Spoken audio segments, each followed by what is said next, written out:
Well, hello there. You can't see me, but I can see you.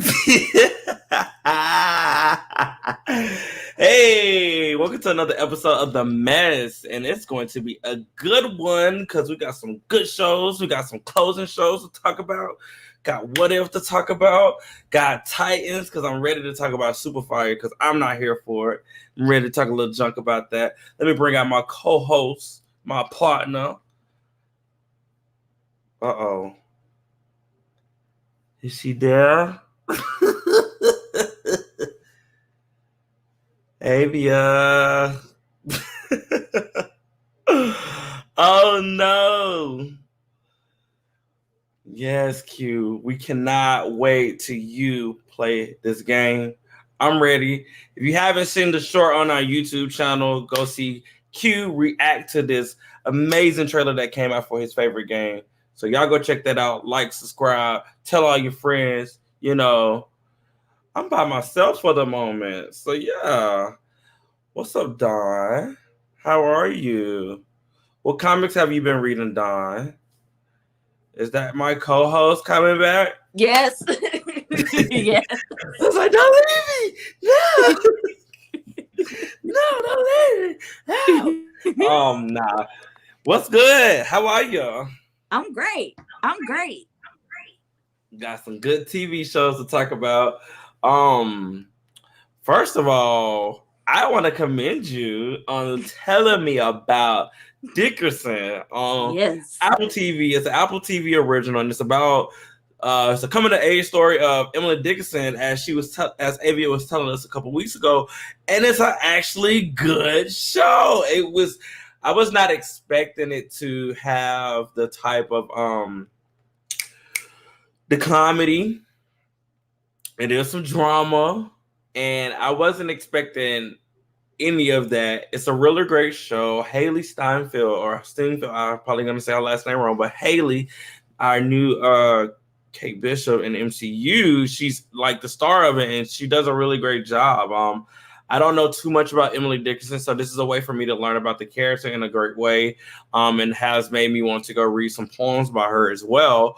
But yeah, Avia was on the money, and I think Avia is frozen once again. But yo, check out by myself again. Check out Dickerson on Apple TV, and it's an Apple TV original, and it is a really, really great show. I was shook, like really, really shook, like. And I've only watched the first 5 episodes. We're going to do a deep dive into it in about a week because we're going to both talk about season 1. So make sure that if you want to catch up with us. And we're going to talk about season 1 as a whole. And then we'll come back and talk about season 2 as a whole. There Hello? we go. Hey, there we go. Can you tell me? Because like I said, I was applauding you because I love this show. It's really cute, really funny. I wasn't expecting it, like I said. It's like you was on the money with this. This is a good show, and I'm glad you introduced it to me. Oh yeah, for sure. Because the thing about Dickinson is that Haley's performance is amazing as Emily Dickinson. Like, she is fantastic. Right. And her performance reminds me of Nadine in her in a movie that she did like 2-3 years ago, The Edge of 17, and pretty much her performance is very similar to this young woman outcast, just trying to fit in, see where she belongs, and Emily has an amazing gift for poetry, for amazing writer, but she's in this society, in the 1800s where women weren't considered writers. Right. And Can't do nothing. Nothing. And they tackled it in a very humorous way. Yeah. And it was definitely funnier than I expected it to be. There were some very dramatic parts. And just her and Austin fighting over Sue in like the first 5 episodes, like trying to win over Sue's affection. Hollering, like screaming. Like I was like, y'all like the same person and y'all is going to edit. Like, love that. Like, I love the fact that it lets people know to just be yourself. I mean, because I mean that's what she does. She just beats. She's 100% authentically herself. Thank you for coming out, Ja. How are you? Hey, Um, what's but up? like she's really truly authentically herself. She's unapologetic herself, doesn't care. And then on top of that, she's a At dope all. poet. I love the Oh yeah. fact that it does the whole like some of her lines in gold in the certain scenes. I love that about the show. But it's a really great show. Like I said, y'all need to watch it. It's on Apple TV. Me and Avia are just at the beginning of talking about this show. I haven't even really. Don't want to deep dive into it until a couple weeks. I mean, a couple weeks from now, because we're gonna dive into it. Because, like I said, I'm gonna go do some research on Emily Dickinson, read some poems. I want us to be able to bring some poems that we do enjoy from her, and be able to see if we can find out if it correlate with some episodes and things like that. So yeah, good show. I love it. I Oh really yeah. do. I really, really, It really was, do.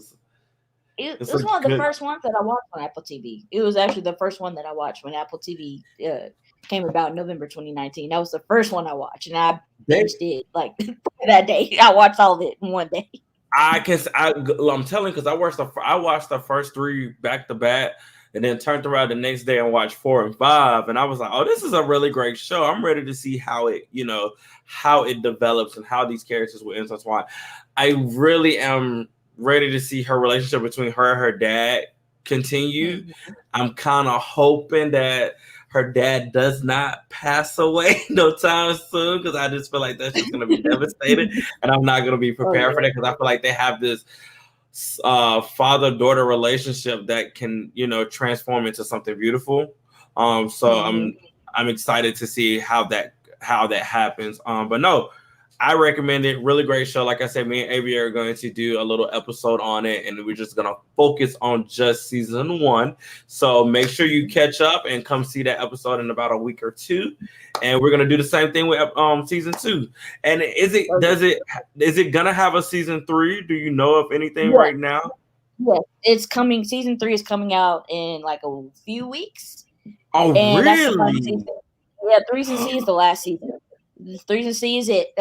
Season 3 is it, and then because she's doing Hawkeye, which Right, we right, gonna right, cover right, it. right. Yeah. We'll cover Hawkeye. What? Oh, that the best Christmas theme series that is coming to the holidays for us. Yes, Q, I'm talking to you. I'm 100% talking to you right now. But yeah, we're definitely like, oh, Miss Girl is booking and busy. Like, Busy, booked I'm and like busy. she's really, really good. Like, really, really good. I can't wait to go more into it, and definitely I can't wait to talk about Hawkeye, because the trailer was good, and I'm ready to see how that's gonna play into the future of the MCU. That's another puzzle to the piece for the Young Avengers. I mean, they done sprouted them out everywhere in this next, in the future of Marvel. They're everywhere, and it's like, what traumatic or what situation is going to bring them all together. I feel like it'll be another 2 years before we see them. I do feel like it will be a Disney Plus series, because each person has been introduced on a Disney Plus series. You have the twins been on WandaVision. You have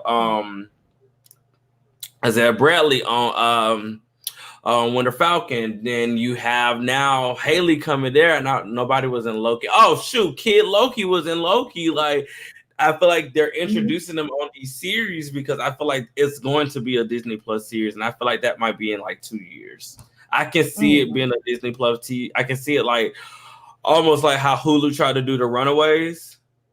Yeah, yeah, I can see them. and And I like the Runaways. I wish it wasn't on Hulu, or I wish it started on Hulu and then it would have just migrated to Disney Plus, because yeah, I feel like the Runaways wasn't fleshed out enough. I and enjoyed it, and but I one don't. Cloak and Dagger, one Cloak and Dagger.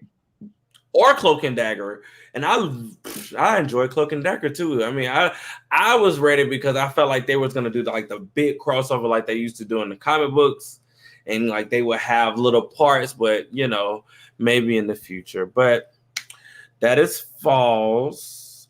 Stop trying to get a rise out of me and Mike. It will never work. We all know the truth, right? That Spider-Man is not a Christmas movie. It's okay.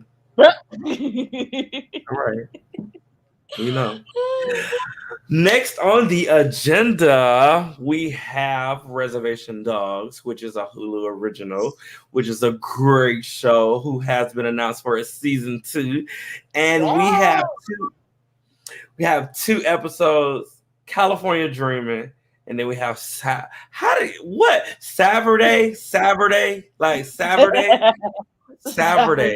And Saturday was the season finale, and we're gonna start off with California Dreaming, where Eleanor is taking her driver's test. Miss Avia, reel us Yes. on in. Whew. Okay, so this episode centers on Eleanor. It centers on her, and it's about her getting her driver's license. And it's funny because the person that she takes her driving test with was her old basketball coach. And he Like is you a cussed out. he is a trip because Holler. like the first 5 minutes, like the first few minutes she's in the car with him, he gets her to drive him to find his daughter. And he Oh has a my. gun. It's like, what are you doing with that? It's like, don't worry about it. Don't. That's what she drives him to find his daughter, and his daughter is on drugs, and so he's trying to get her away from the people that she hangs out with because Right. she recognizes, but she remembers like she doesn't look too good. He's like, I know, like Right. she has problems, and he's dealing with that, and then she's just trying to pass the test, and then we really figure out why she wants to go to California so bad, Yes. why she's the one who's hell bent on doing it, and that's because Daniel, their friend that passed, he really wanted to go to California. Right. He really wanted to go, and we got to see a little bit about Daniel and see what his reasoning for going is, because you could tell that he was going through things in this Yeah. episode when they went to the bar, and he was like going crazy, and like just like you could tell something wasn't right, and Yeah. there were like intercut flashbacks of her hanging out with Daniel, Mm-hmm. like her last moments with him, and Mm-hmm. at the very end of the episode, we see because at the beginning of season 1, they're talking about going to Daniel's memorial, and all we know is that she said this place killed. She always says this place killed him. We're like, okay, well, what Mm-hmm. happened? What happened to him?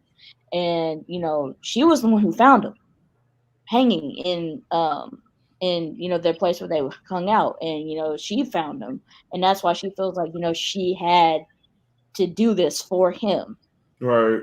and this was just a really really good episode. Like It, it might have been. I honestly feel like it. I mean, when I was saying that, it was like, even though I'm saying like it was a great resolution to the whole season, but the whole Daniel situation was a slow burn throughout the mm-hmm. whole season. I mean, throughout the whole season, because we knew he wasn't there. We knew, like, we knew. We just didn't know how. We didn't know what those moment was, and the fact that this episode, and I love the fact that we got him this whole episode, because that was something that I wanted. I wanted us to have a moment where we see and understand why his group of friends act the way they act now after his passing and everything, and it all makes Mm-hmm. sense now after seeing that episode. Oh my god, I felt when he was there in that club, I felt like something was just like my heart was already like in my stomach. Like I felt like something, Mm-hmm. I didn't know what was gonna happen. I was already tearing up because I knew we were about to find out, the closing situation. And when he was like, when he was leaving, I was just like, please go with him. Like, please don't let him Right. be by himself. Like, please do not. And I understand it and everything, but I was just like, please don't let him be by himself. Because I knew we was about to find out whatever happened. But that scene where she found him was very, very, very, very, very, very, it hit me hard, because it was just like, it's just the emotions and how she was when she found him, and for us to now have that resolution of how she felt and why she felt as strong as she felt to go to California, because she wanted to do that basically for him. it just makes sense on her character and her development and everything. Like, brilliant episode. The fact that she had to do her driver's test with her coach, somebody that the last time she saw him, like he said, you cussed me out and basically just walked off the court. Off the court up for the basketball. And he just was like, I'm not saying that he was disappointed with her, but I think he believed that she could have been a potential basketball star, because he said you were really good at it. And then you out here in these streets not doing anything with your life. No shade, failed this driver test 3 times. Like, right. What you doing with yourself? So, but I also like the relationship that they had, how she had somebody there for her and he had somebody there for him with what he was going through with his daughter. That was another resolution that I loved and enjoyed, because you have these two opposite characters coming back in each other's lives and being there for each other. And I thought it was hilarious. Oh, yes. Yes. Oh my God. Let me wrap this up real quick, because you're gonna talk about the finale with us. Yes. I just really, I enjoyed them two being together and being there for each other. My favorite part with them is when they was doing that 3-part turn. That was like the best comedic relief, because there was a lot going on. But it was I think that is my favorite episode. It might be my second favorite episode, because no, that is my favorite episode, just because of the resolution. And then, I had been wanting something from her, some type of background, even though we don't know too much about her family or anything like that. We got that piece with her and Daniel, because I feel like her and Daniel was closest out of anybody. They could have almost been a relationship too. We got a little bit because we found out that he knew her mom. Right. Yeah. Oh, yes. Coach did know her mom. Totally forgot. Yes, Coach did know her mom. He did. But hold the horses. Hold the horses. I gotta play something for you. Gotta play something. Bring it on! Bring it on!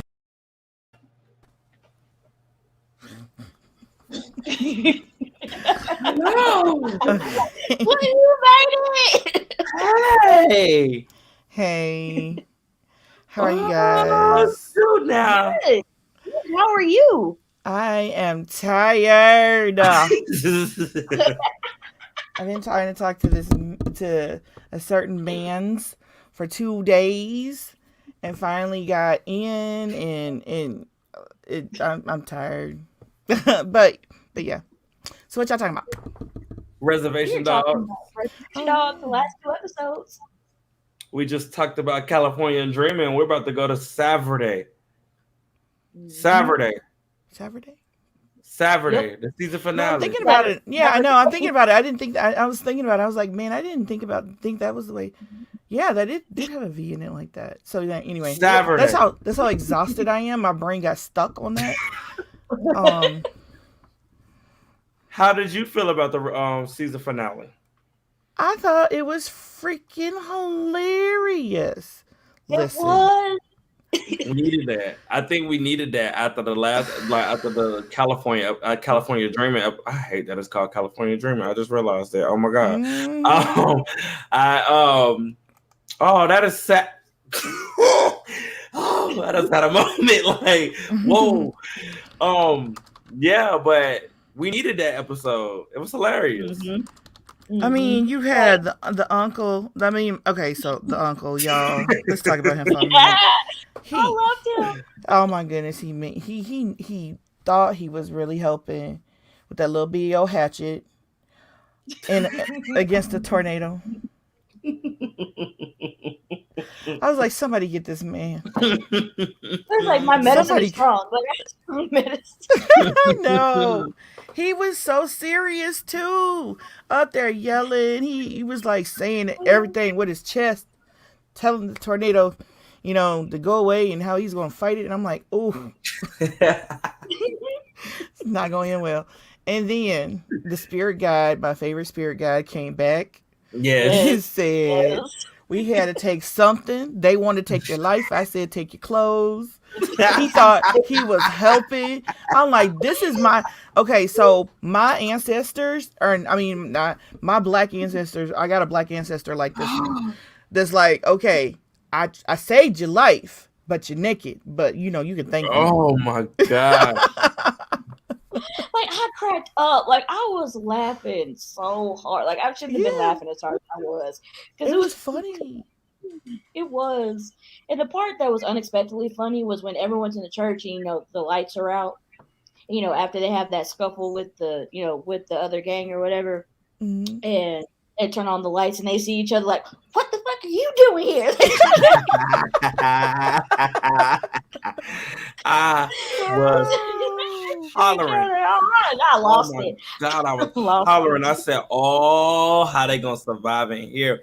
But let's talk about the cipher, the rap battle. Now that was amazing. I didn't expect White Boy to come out with the bars that he did. I was like, oh, came out with the bars. Like it broke the tension. Like Mm-hmm. it was a great because it broke They the needed tension. it. Like everyone's like the attention was focused on the twins rapping, and then after they finished, he came in. It was a good break. Like it was Mm-hmm. it was a good tension. It was needed. It was needed. Mm-hmm. I think got everybody to lighten up a little bit.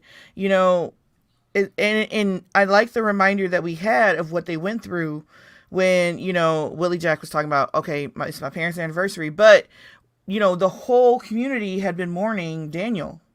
Mm-hmm. Daniel's suicide did not just touch the kids, touched everybody, and everybody's been having a hard time.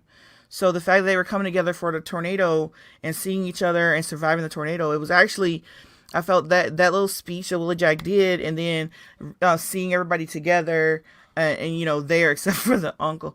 I think they needed that. They needed to see we can all survive this together. Yeah. We can all, and they were smiling when they walked out. Joking. Mm-hmm. I feel like there's gonna be a new group. I don't feel like they're gonna be beefing. Mm-hmm. In season 2, I feel like we're gonna see some new friendships be kindled. There might be a new group come in, then our two groups might form as one, and then we might have to deal with whatever these little ratchets come through, and we might have to deal with these new characters that we might get. But like I said, it was a great closing resolution for everything. Mm-hmm. The Daniel situation, the two groups, everybody's solo story, everybody. I feel like the writers did well developing each character like they did. They took their time. Like I said, the Daniel situation was a slow burn that I think we needed. It didn't have to be addressed in the first 3 episodes. It was there, and then it was addressed, at the end where it needed to be addressed. I felt like every character got shine, Bear. I feel like everybody got shine. Everybody. But let's talk about what pissed me off. And you know what? I'm going to still give her the benefit of the doubt because of the episode before. But Eleanor can kick rocks. She can kick rocks. I don't like her. She better have an excuse.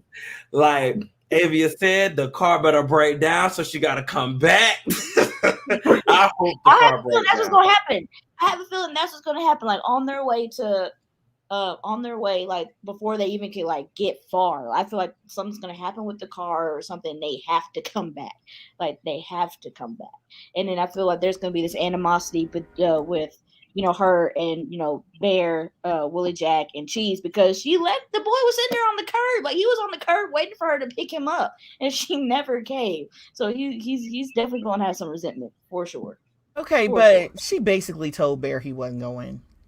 But still, she basically told him, "You ain't got no money. You're gonna be mooching off me." You can pull up beside him and be like, "You know what? I don't think you should go." Or you could have had. Told him that already, though. When she told him that you done spent all your money, you ain't tried to do nothing to contribute to this trip. Where your license at? She went and read him down. That should have been his. Okay, you ain't getting in this car. Message. Well. I'm sorry if some of y'all need to be told directly no, but I think she said no. It wasn't even a direct no. I feel like she played it. No. I feel like she. I ain't got my headphones on. I can move. I feel like she played it. like she played in his face. Like, No, maybe I need to rewatch some episodes, or maybe I need to rewatch this episode where you so-called say that she told him no. it was in the basement during the tornado. And so you think so? Why would he still wait? Because he thinks she just not. Because he just what do you? I think she thought told it was less him. serious. I think he thought it was less serious than what he thought. Like he thought it wasn't that big of a deal. But it's like, yeah, bro, she's gonna leave you because Girl, but you're gonna go with this. You gonna go with your girlfriend? Okay. She needs somebody with some money. She said that. You saw her car. That car is not making it to California, y'all. The car is not gonna make it to California. That car is not gonna make it to California. The floor gonna fall out. Listen, I didn't have too many hoopties in the day, in my day to know that one is not making it to California. Can we give it up for Deborah Jacobs, who is going to be a writer in season 2? She's going to be a writer. Really? With Laura, yeah. She's going to be a writer in the writer's room for season 2. So that's she's going to act in it and she's going to write in it. So that's dope. Oh, that's got to talk to Eleanor. Eleanor, please come talk to us because that is an accomplishment. And I respect that. I love anytime that somebody can have that opportunity to be in the writer's room and actually, do both of it. So kudos to her. Definitely. Yeah. That's how I felt about Sarah Paulson. And when the credits was coming on for the new season, she's a producer, I think, and I thought that was kind of cool because she's been on the series for a good little minute now. Right, it's about time, right? For her, it's about time. Right, I thought that was a great accomplishment, and then she still was acting in it. I did not like the character she was playing. I still haven't caught. I still got like 2 episodes behind, but I did not like that character because I was just like, child, she's more powerful than this. But that's another talk for another episode. But that's a super messy episode that we'll talk about because I have seen so many nays and yays about this season of Horror Story, and it's like, I like this season of Horror Story. Because it's about writers, and it's so accurate about writers. It's so accurate. Bad. I respect that. Yes, because we'll do a super messy thing about it. Because I know there are people who are like, "Oh, that's not how writers are." Some of the writers are like are hurt over it, like they are hurt and hollering. But I'm like, hit dogs holler, that type of. That's how I feel, and I'm like, they really got the writer in this episode. I mean, there are a lot of writers who would do anything to be able to get things faster. Right. And anyway, that's another episode. But we will have to talk because clearly the first half of the season, because they're going to be two different stories, and that just ended yesterday. So we'll definitely put that on a super messy episode where we just focus on that. But Reservation Dogs overall season 1, I give it a Are we doing out of 10 or 5 today, ladies? Oh, I'm just here for a minute, so it's up to you. I'm saying, like, are we rating it 10 out of 5? That's what I'm asking. I'll go with 10 out of 10. I'll say 10 out of 10. Yeah, it's already it's all 5s, all 10s, whatever you want to do. Okay, right. Just whatever. Right. I mean, you have a show that is about a culture that we don't get to see very often. That is real, but it happens to be universal. There are things in it that we see that are true across all cultures. I mean, a lot of cultures. So yeah, I think because I'm like, yeah, black folks do that. And then I got a friend who's Latinx, and he's like, oh yeah, we Hispanic people do this. And you can see little things that are that we all can relate to. So So yeah, I think 5 out of 5, 10 out of 10. If you can make anything relate to a wide swath of people while it's about a certain niche, then that's great. That's amazing. Oh yeah, I enjoyed it. Did you see what I just said to you? Yes, I did. Let me get you another one. All right, bet. Did you want me to do that next, or are we gonna go to? Because we only talking about. I just want to hear Avia's thoughts of What If from last week. It was the Killmonger episode. We didn't get to talk about that yet. So, Avia, tell us your thoughts. Yes. I thought it was very interesting that his mentality did not change at all. At all. his mentality did not change one bit from the He movie. was ready to go. TTG, like trained to go. Cause like I was like, oh yeah, he playing him. Like the moment the moment he got Tony, I was like, yeah, he's getting everybody else. If he's that bold to go after Tony, yeah, he's going down the line. He's Right. going way down the line. And yeah, and Michael B. Jordan did a really good job, reprising his role as Killmonger, and of course Chadwick. We got to see him come back again as T'Challa. Love it. And Angela Bass, we actually got to see the Queen / General in action. We got to see her. That was one of my favorite scenes, seeing her in action and just kicking ass. Like, that was amazing. And they had a funeral, y'all.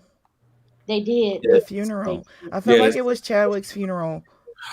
Oh, I was hard. It was rough for me because I felt like it was his funeral. That's what it felt like to me. And I'm like, yeah, it was rough for me. that might be a flash topic as well. Like what do y'all think they're gonna do? It was a happy type of sad. I'm like, they gave, just hearing his voice again was just, man. It was very it was just very heartwarming. It was what we all needed, I don't want to say that it was closure, but kind of, sort of. I think it's what people were looking for. Yeah. Because is T'Challa gonna be in any of the episodes for the rest of the season, or is that his last one?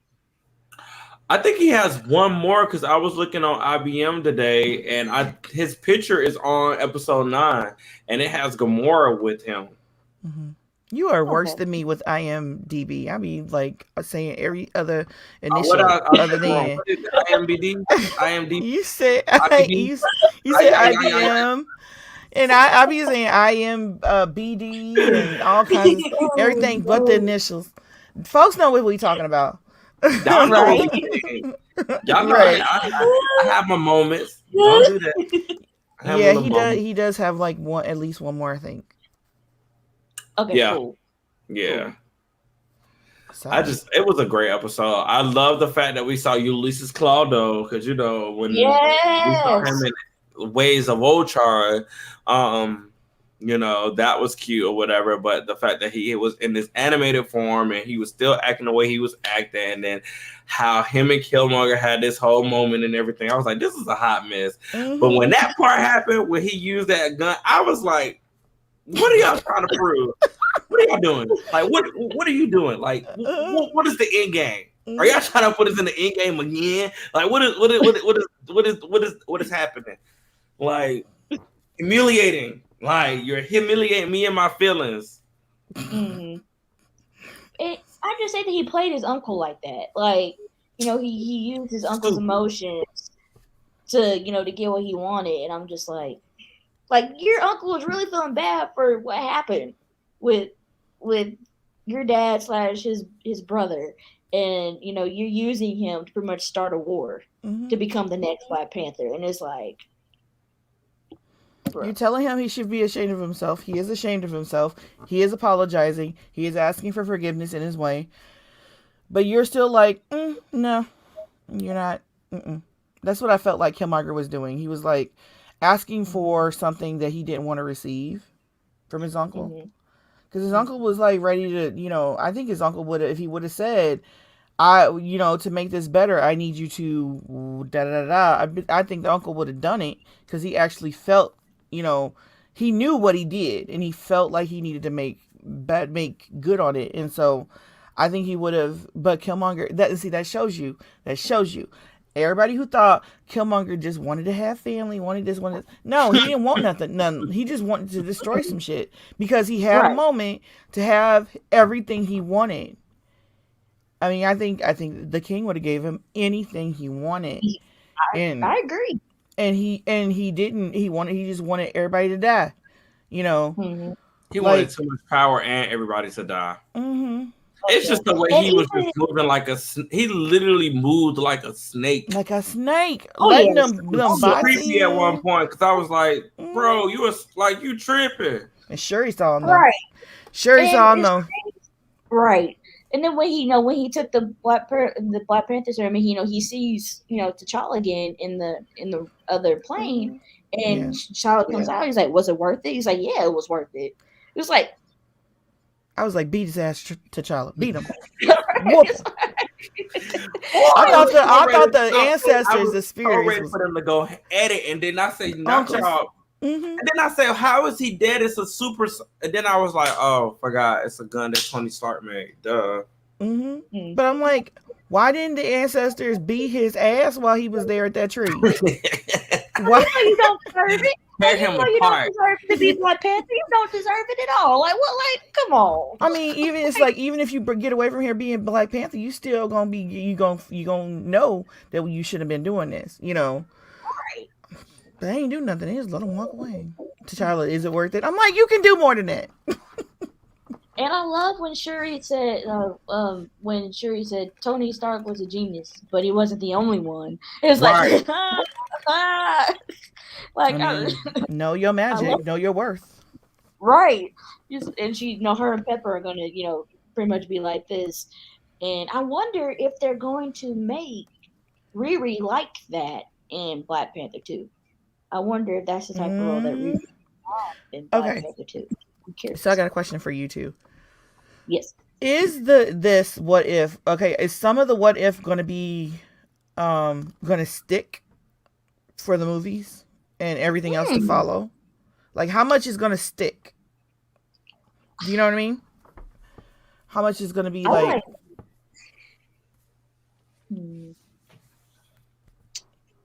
I don't know. I think maybe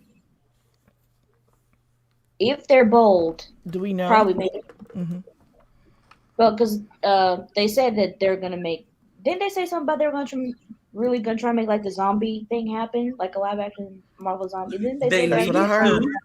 They need to. I mean, ever since Iron Man was in the Spider-Man movie, that whatever his name is, conjure up that little piece of world and has Spider-Man in that world, and that damn Iron Man came up as a zombie. I knew then that we were getting zombies. I didn't know when, but you showed us the CGI of how your zombies would look. Just give it to me. Like, you know what? I would love, and I hate to say it, and I think it might happen, but I would love in Multiverse Madness, they drop into a multiverse, and it's just nothing but zombies, and that's the horror aspect of it. Just saying. I love that. I love that. Look, I already love horror movies. Y'all already failed me with New Mutants, so let me. Man, when I tell you they marketed that thing like it was gonna be the next psychological thriller, like I swear to God, that was how they marketed that movie. No, I was sitting there watching it like I can't even enjoy this because like. No, but they need to do the zombies. They do. I feel like they might make Shuri. I do feel like that might happen only because haven't she been Black Panther in the comics before, right? Mm-hmm. So I feel like I think it might be happening, and then that can also give little more trickles if they do A-Force. It's gonna be a new actress though. Yeah. I'm just thinking. I'm just saying. But I was also thinking about that too, because then she have a situation that was problematic. But she's filming right now. Yeah, but I gotta say, girl was grieving. Like I interviewed her last year for Steve McQueen's Small Axe. Girl was grieving. She was like visually grieving. So anybody who asked her any questions and she gave any problematic answers, I'm like, y'all should have known better to do something like that. So hopefully they overlook that and, kind of give her a pass. I don't know. But I heard rumors that they were trying to replace her. I feel like they're going to propel Riri into that, like, tech genius type of role that Shuri was in the first one. I feel like that's what they're going to since rumors swirled that Riri was going to be in it, and then they show actual evidence that she was going to be in it. It's like, okay, I see where they're going with this, because they're probably going to propel Shuri or someone in Dumalaje to be the next Black Panther. Okoye, I'm just saying, Okoye would be the perfect choice. She goes. Everybody is scared of Okoye. Like, y'all saw, the Winter Soldier.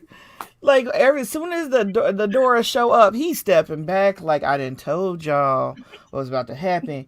I am not fighting these girls. That scene was so funny. Like, so funny. It's like, I can't help you. I can't help you. I can't just do nothing. I ain't trying to do nothing. Like, everybody who's ever been with the Dora, they like, nope, you on your own.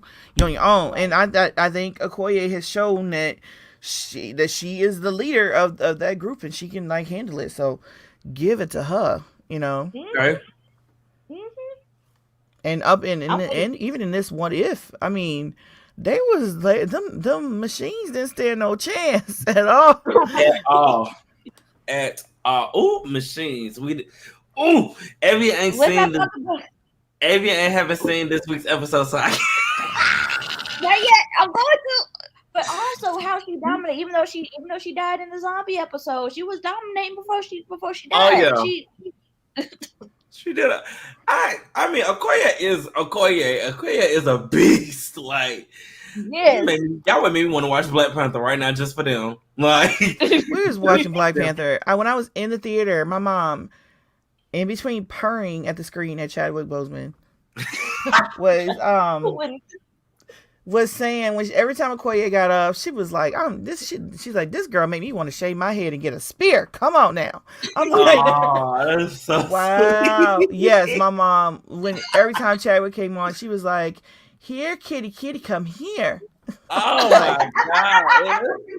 Like, Mom, we in the theater, there's like a bunch of other people around us, and the kids are here. Oh my God. I can't remember reminded. Hi here, kitty. She was like, yes, every time. She even watches Black Panther to this day, and he'll step up.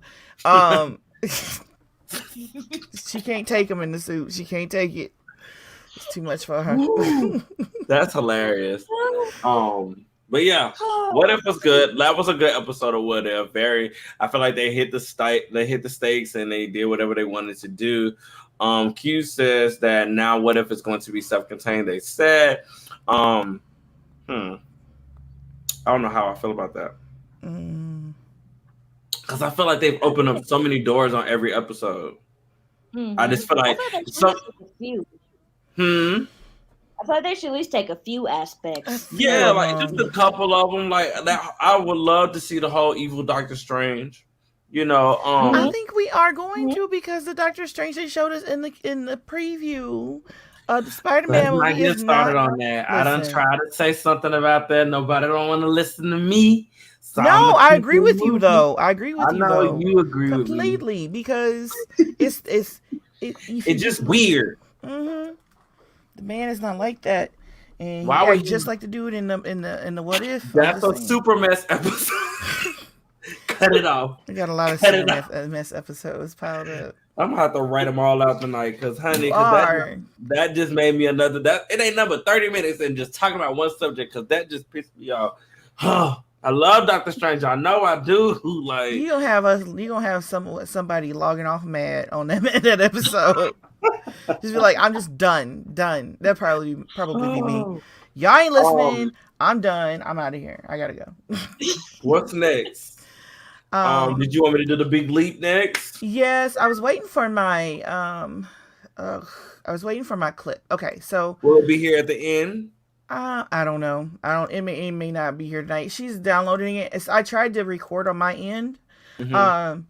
Okay, so to tell everybody, I had this interview with Cedarius Blaine, who is in this NBC show, The Big Leap. He plays a football player who is like high-headed, and he needs some kind of, reputation, image, something to like reclaim his image.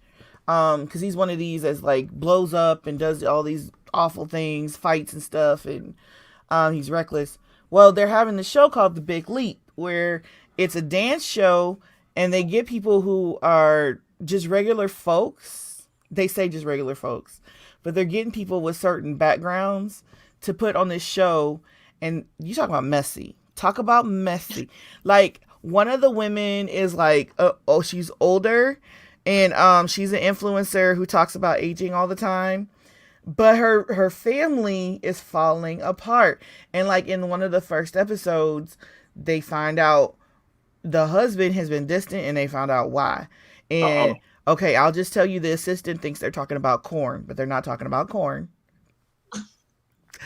But this woman tries to keep her mess. That's the thing that with between just it rhymes with corn. I'm gonna watch it tonight, and it starts with a P. I knew what you were saying. I was just you just look at me like I was just giving you the eye. But she's all on Instagram acting like she's got a perfect life. So, but she's all about she talks about aging everywhere. So she, you have that person. You have the single mom who was in high school. She was a dancer. She grew up a ballet dancer. She's a big girl, and she wants to get, she's stuck and she needs to get her life back. That's Gabby, the main character. That's the girl that I root for. And Reggie and Gabby are paired together. So Gabby first volunteers to get, let me roll back. So there's also a guy who was Gabby's best friend and partner in school. He was in a closet in high school, ended up being outed during a party because somebody accidentally walked in on him and his boyfriend. I think his girlfriend walked in on him and his boyfriend. I told you it's messy. It's good. And so, but he's Gabby's partner in dance and everything. And okay, so Gabby's baby, we don't know who the daddy of the little boy is. Okay, is this all on episode 1? It's all on episode 1. And the little baby looked like so partner's black dude. Little baby look like dude. I mean, I'm just saying. She said it ain't. But I'm just saying. But she won't name names. So I'm just like, And this comes on Fox. I know it comes on Fox on Monday nights. Yeah. Okay. Yeah. So nice. the main thing is Gabby's this big, big girl, curvy. She got that natural hair. She's like, some kind of something. She's one of these that's probably mixed somehow, but she's got her natural hair, natural kinky curly hair, and she is paired with Reggie. With Sedarius Blaine plays Reggie, and the way this man is with her is like it's making all the big girls swoon, because he tells her that she is beautiful. And that she, her and her curves are gorgeous. He tells her to quit being down on herself. He touches her. Like the first time he touched her on her, like down her waist, like kind of low down when they, like on lower waist, just because they were dancing. She started giggling and jumped away. She's like, okay, it's been a while since I've been touched by a man, like right there in the pandemic. And so he started laughing, so they did it again. She's like, okay, so it's been years, and the pandemic didn't have nothing to do with it, but so I was like, so that's a comedic relief. It is. Okay. And so it's like she's like so many people out there who are like struggling. They think because of their size, they're not beautiful enough, not good enough. And you have this gorgeous football player, black man saying, girl, you are fine. You're better than looking at any of them. You got better than any of them.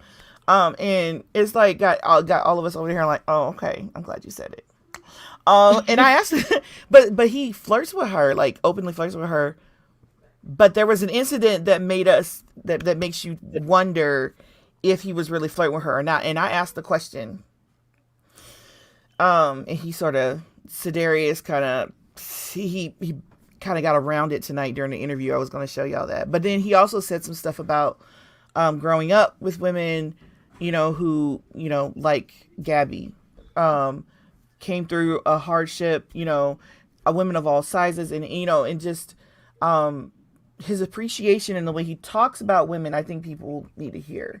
And I think even the relationship they have is inspirational, because it's telling It's a body positive message. And even the producer, who is messy as all get out, the producer is the one like, oh, this is happening. Oh, you need to go telling everybody you need to go find the dirt. He is the messiest one on the show. But he even tells Gabby, why do you do this to yourself? You're better than, basically the skinny white girl. You're better than her. Why do you let her, and so he even comes out. So I'm like, this show is so great. It's got a body positive message. There's another big girl that made it into the cast who's a Latina and a sex worker and is always asking for a pole to be put on stage. That girl is, she's something else. But this show is called The Big Leap. You got all these people, all walks of life. They're teaching them to do Swan Lake. A lot of them ain't got no dance experience. What's this clip you got me? This clip is okay. So this clip talks about Gabby and Reggie. It'll show you. This is the one where she talked about having been touched by a man. So it'll show you why that people are like, oh, okay. Let's see what we got. Let's Oh. partner. Okay. Your right hand on your shoulder and your left on Sorry. Pandemic. I haven't been touched by a man in like a year. Good. Yes. Here we go. Mm-hmm. Right hand on my shoulder. Sorry. It's actually been much longer than a year. I'm gonna get some water. Okay.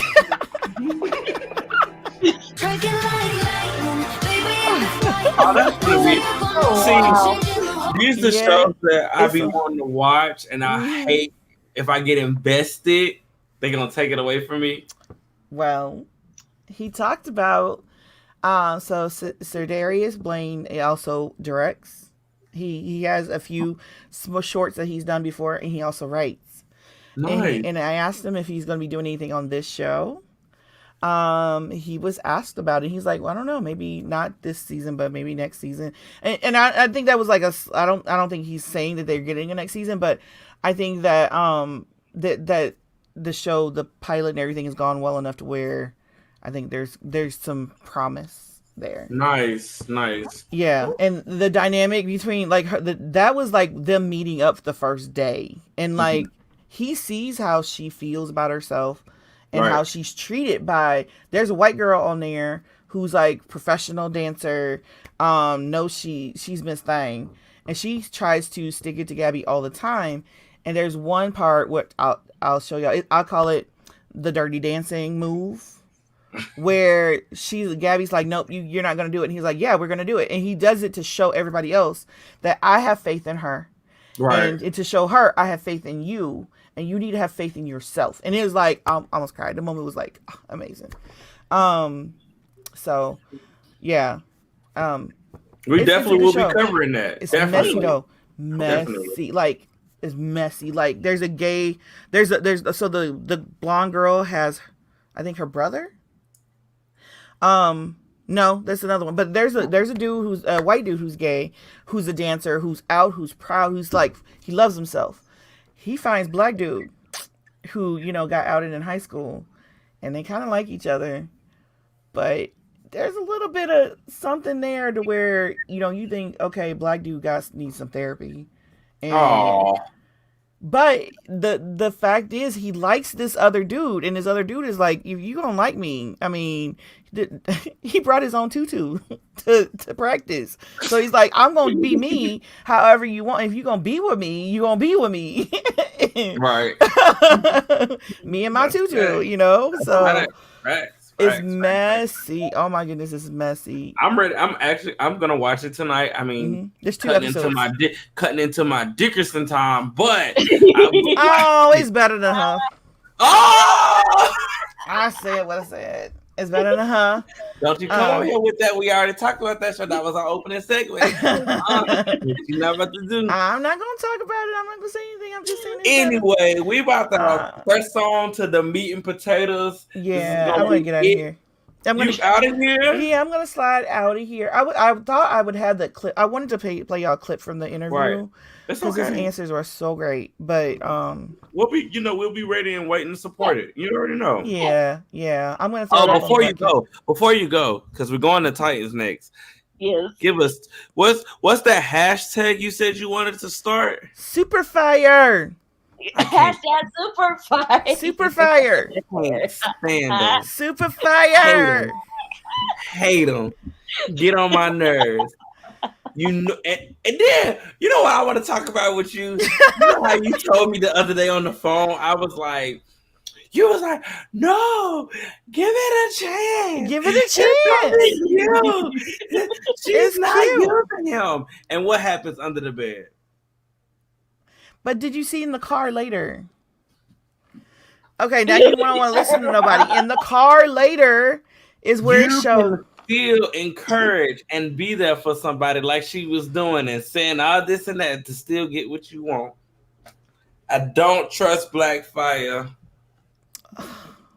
I'm heartbroken. I'm sorry. If I would have never saw the fumes from under the bed, I would have never said anything. And then like when Corey walked up on her and she was like, "It's not what you think. She done did this before.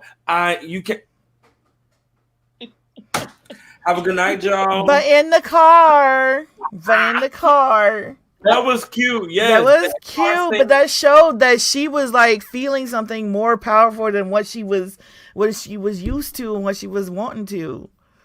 So and he was too. So that means she's gonna be cheating on him because she's not gonna continue to do things with him because she know that she's taking his powers to do for whatever she's got to do. So that means she's gonna be going to somebody else. I don't think so. I think they really why was the fumes? I'm sorry that she got a whole nother agenda and she keep talking about she can't go back home, so she's not going back home.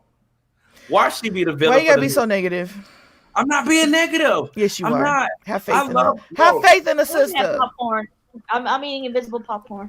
This is a super mess episode. Put this on the super mess episode list because I got stuff. I need to go get evidence. I see. I gotta make my case. I gotta make my case.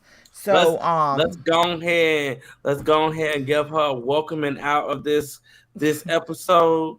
Thank you so much. Bye, Joe. Bye. Well.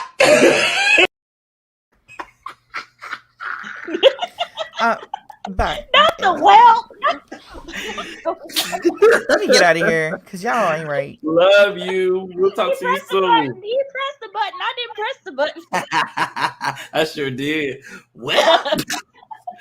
So yeah, let's get into the Titans. And since we on the subject of SuperFire, which is it is a cute, bond and friendship and everything. Cute name. I can see it happening.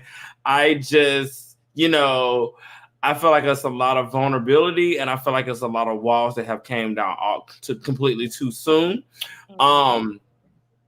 Yes, the car scene, I did like it. I did because I felt like maybe she does have a heart. Maybe she is thinking like this is a good person. That I can build whatever I want to build with him or whatever like that. But it doesn't take away the fact that I feel that she has an agenda, because why would you jump to the guard and say it's not what you think, when your sister come in there? I feel like between Blackfire and Starfire, I feel like Blackfire always has to explain herself to Starfire. True. I feel like because, Starfire knows her, and I feel like Blackfire, she felt like she would have to, defend herself. Because she's always on the defensive with Corey. Come on, guys. I feel like I'm sorry. So you still watching the show? Okay. Right. You still watching. We still getting them views. Okay. Finish your statement. I'm sorry. Hey, I just had to point that out. You good. Uh-oh. Okay. Oh. I thought I lost you, girl. Oh, I'm here. Okay. Yeah, but I feel like with Blackfire and Starfire, I feel like Blackfire because of all the stuff that she's done, she's always on the defensive with Corey. So she feels like she always has to defend herself. Like, whoa, whoa, whoa, whoa! Like this is Right. she always feels like Starfire is always like looking her like just like constantly judging her. So I feel like she was on the defensive when that happened.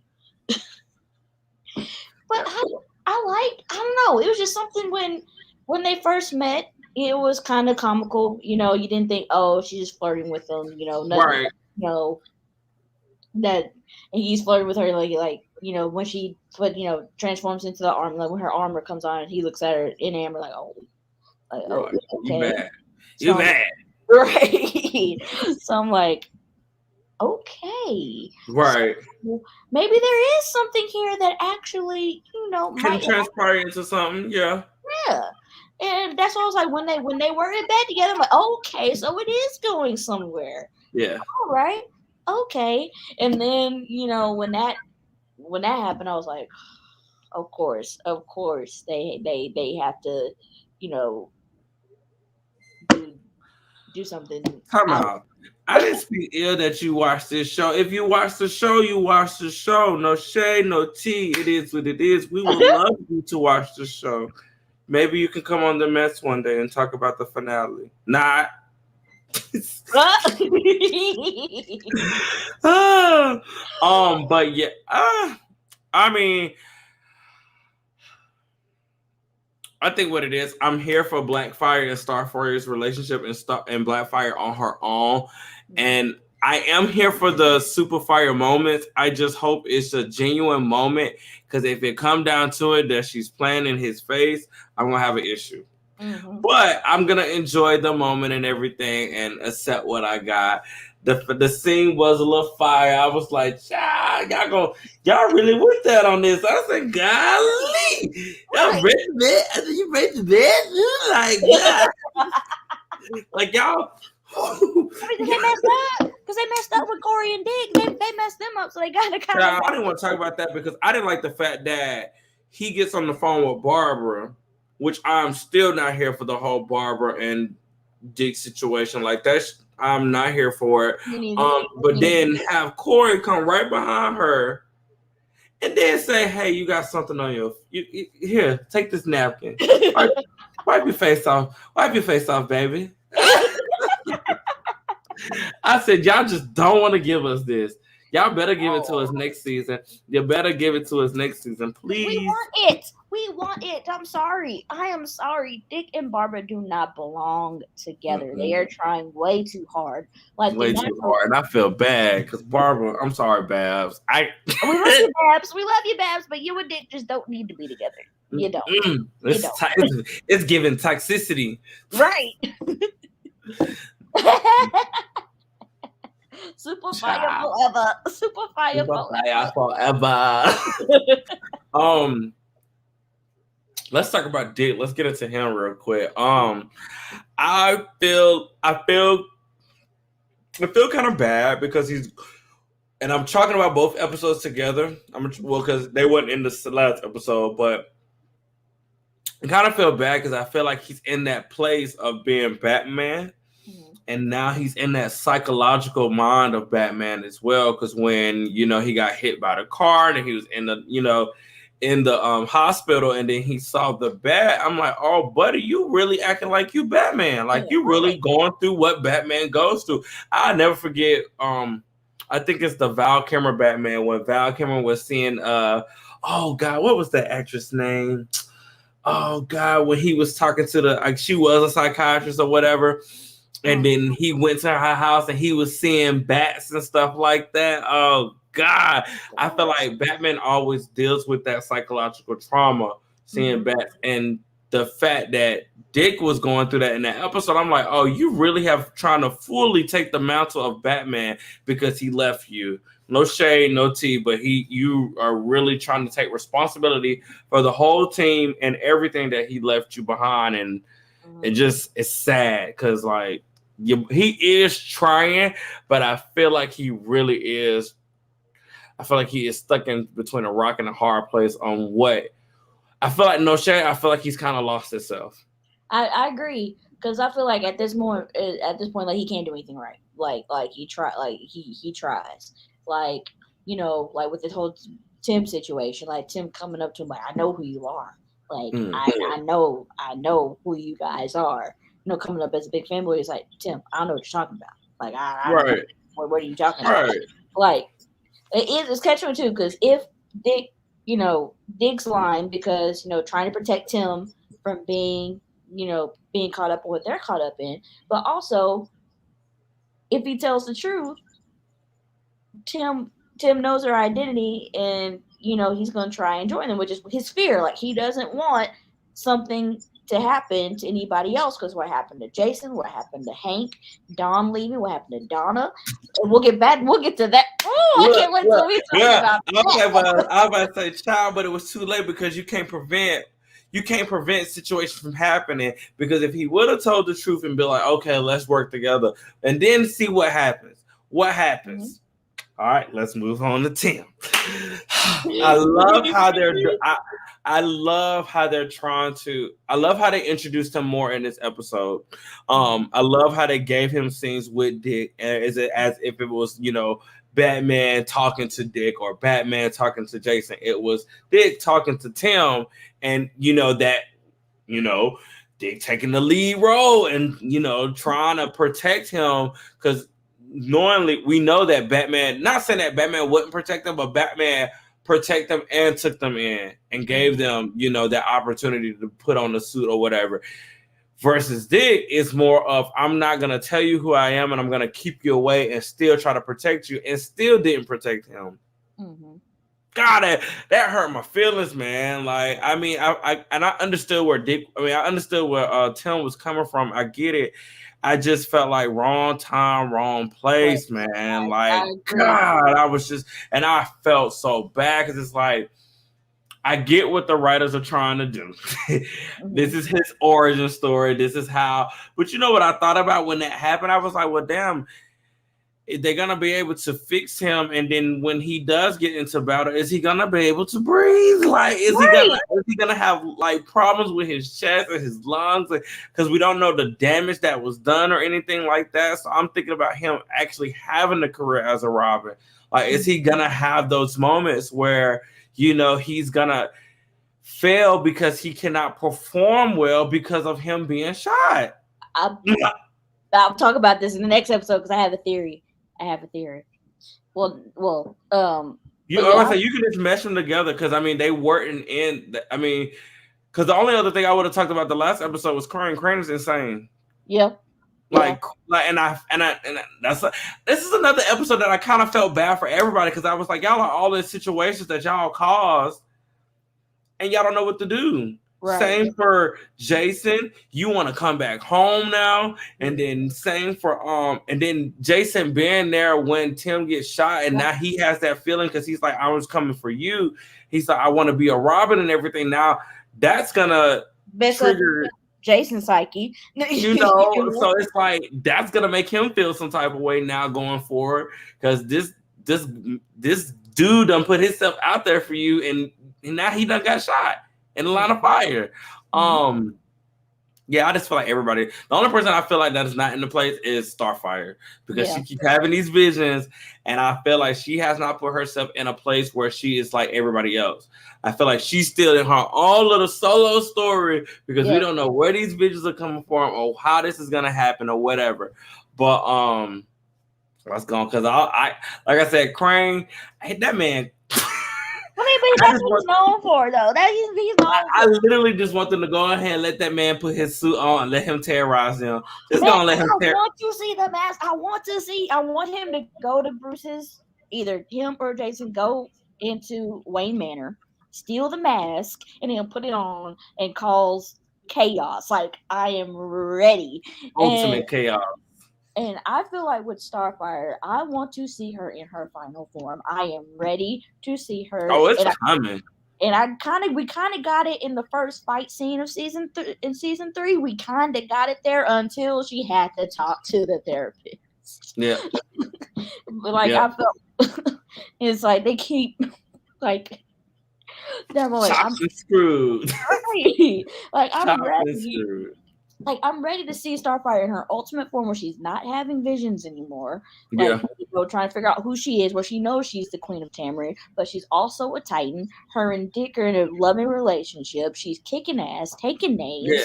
Like, Yeah. her and Blackfire have, a pretty Solid relationship, solid relationship. Yeah. Yeah, I'm ready for that. I'm ready to Yeah. see that Starfire. That's Me a too. Starfire I'm ready to see.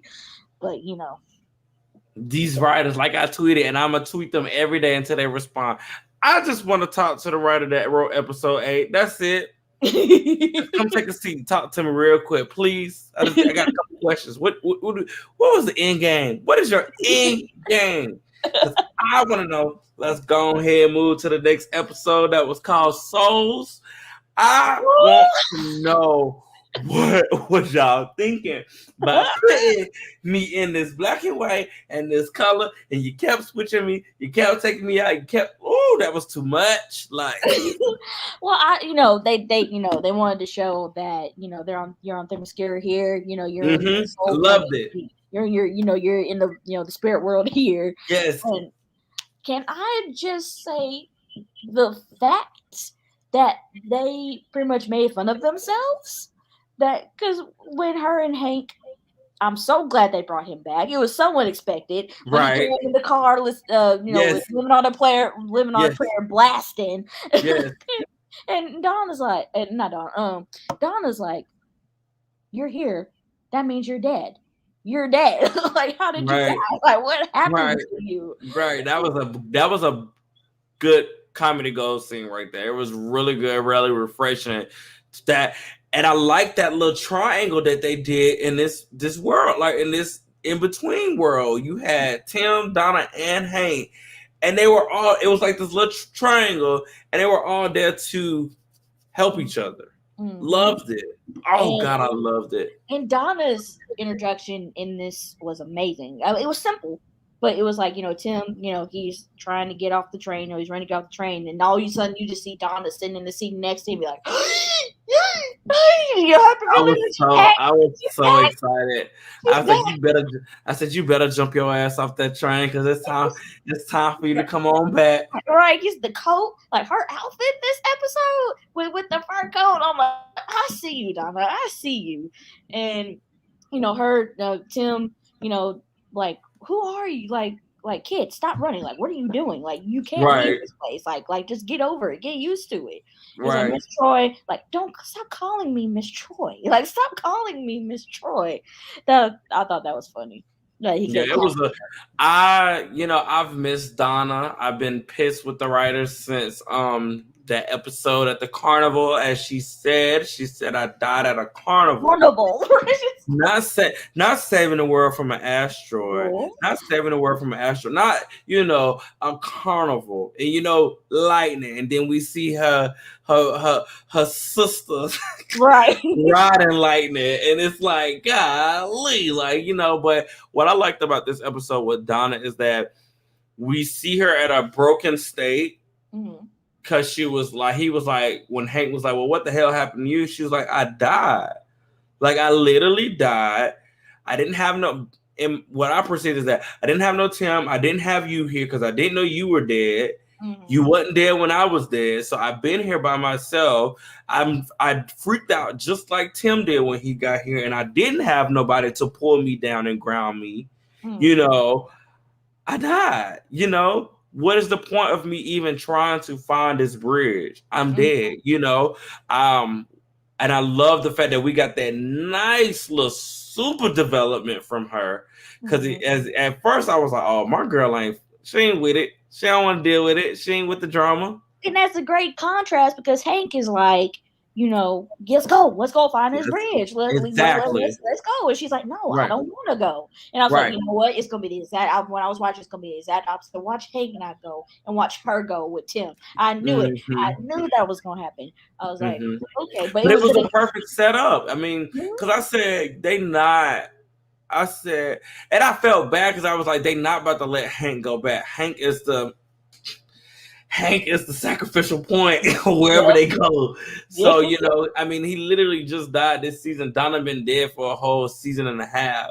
So, like... They brought him back. He's like, what up, bro? It's like, I was like, oh, I felt that. That's why what I accepted from that was that now he has somebody there because Tim and Donna wasn't there, and now he has somebody that he can had a relationship and had a companionship with to be there with. And like you said, there's a lot of people that need help in this realm.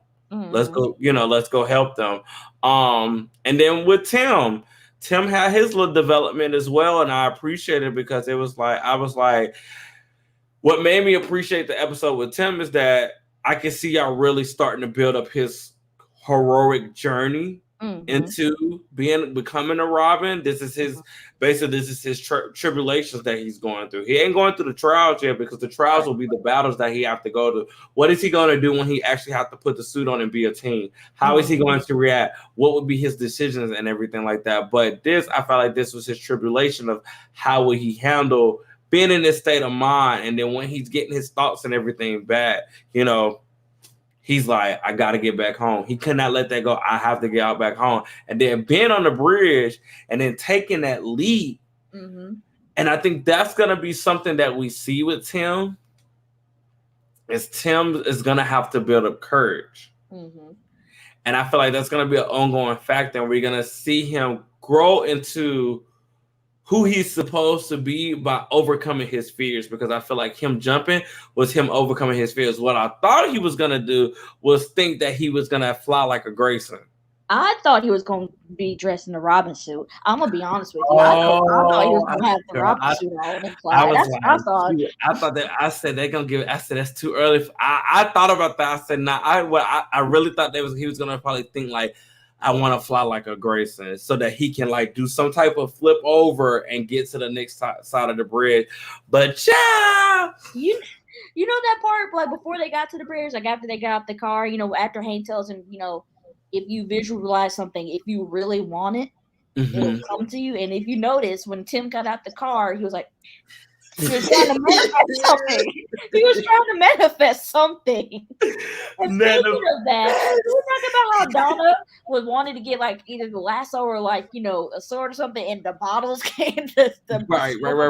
Came out. And then when Hank was visualizing what he wanted, the Robin, the Robin throwing stars. I was like, dang, did you get what Tim wanted? Like, what's going on? Like, that was great. But it was an overall great episode. Oh, shoot. There's one more person. Two more people. Raven. Oh, Raven. Like, she, like, girl was trying.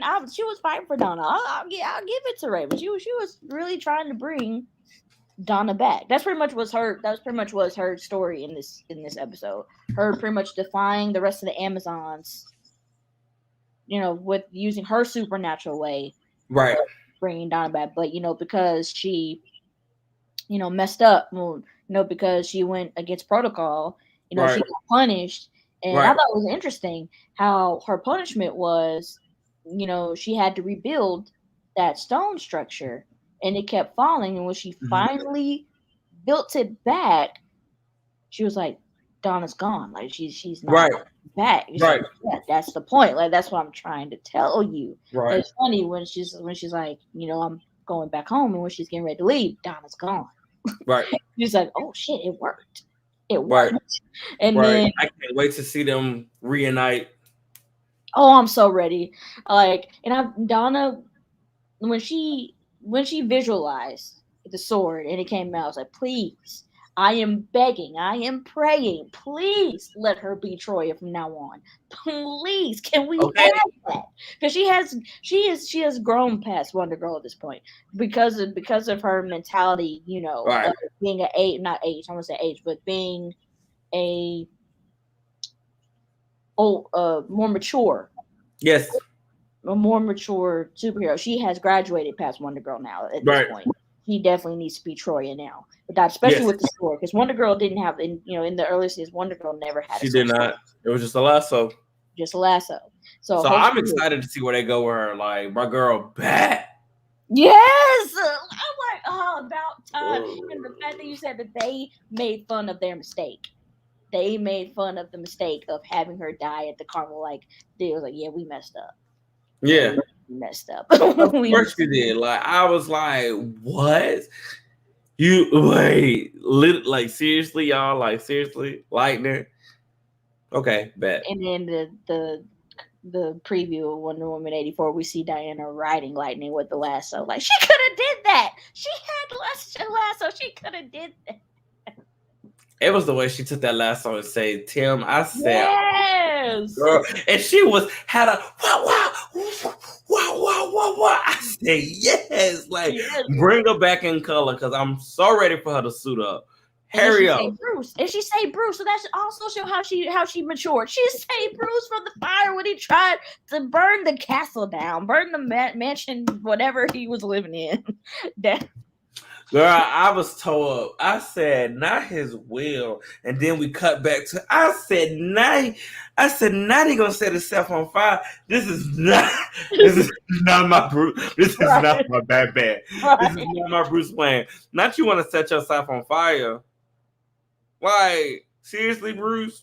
And then here she come. Woo. He talking about, am I dead? No. Are you dead? Not anymore. Jesus! Yes, Lord! Praise there, just okay. Like, oh, y'all better be glad I ain't got that button. Whoa! Just how she said it and how she looked off when she said it. Yeah, Donna's back. Donna's back. She's gonna be one of the leaders. I want to see her relationship with Starfire and Dick when she comes back, and I kind of want to see how she's gonna react with Blackfire, because Blackfire is, one of the newer members that she doesn't know. She knows everybody else, right? But she doesn't know her. And I wonder what her reaction to her is going to be. And also, he calls her Miss Troy when he sees her in the flesh again. It's so adorable. It's so adorable. Low key, I was like, is this is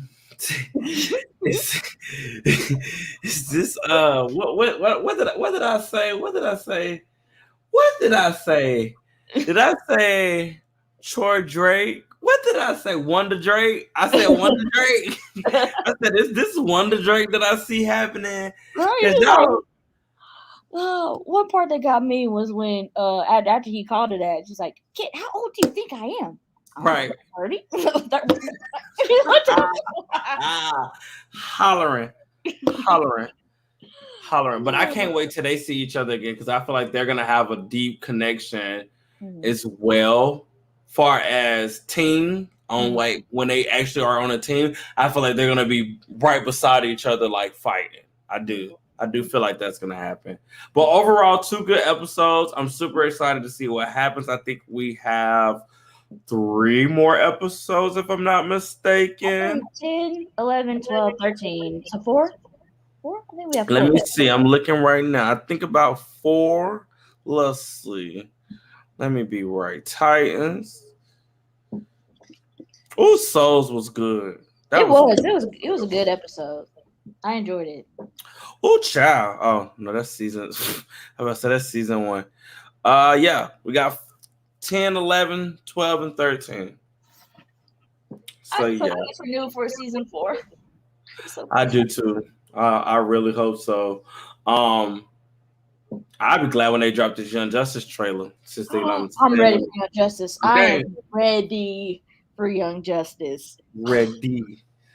So last but not least, there's this show coming out on NBC this Tuesday. It's a sci-fi drama called La Brea. I didn't want to mess with La Brea. La Brea. No, I'm shook. We're just gonna give you a little reactions, non-spoiler. I hope it makes it. I feel like it does have potential. I do feel like a lot of people will be a little weary about how some characters are, how some characters come into scenes or how they're written. But I feel like the potential lies in the storyline that can grow. Mm-hmm. Just because what we were presented with episode 1. But yeah, what did you think?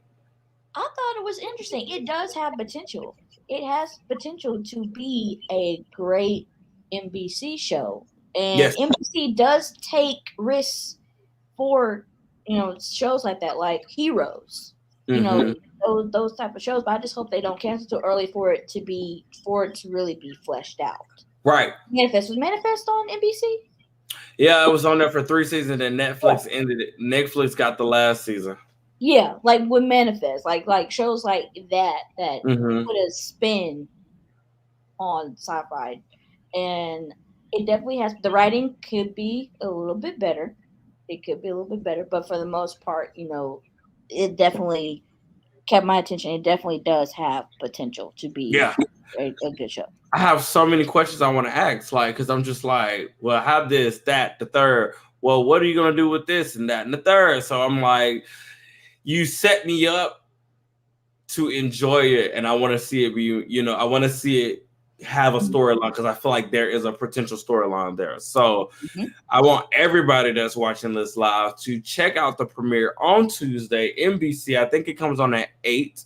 And check it out. We're gonna be covering. We're actually gonna cover this whole. We're gonna cover it episode by episode, because I want to see what happens and I want to see how it grows. So please check it out. Check out The Big Leap. That's gonna be on Fox. But yeah, that's all we got for y'all tonight. Yeah. All right, child. You know where you can find us on the More Diversity channel. You got the A&A show. You got a couple episodes to go watch. They talking about Disney Renaissance. Yes. You got me here on The Mess, and on Wednesday nights, I got a couple other things coming, hopefully. But no, we out of here. We are done. Y'all go watch these TV shows. What'd you say? We out. We are out of here, because honey, got a little sleepy. Y'all have a good night. Thank y'all so much for coming. Oh.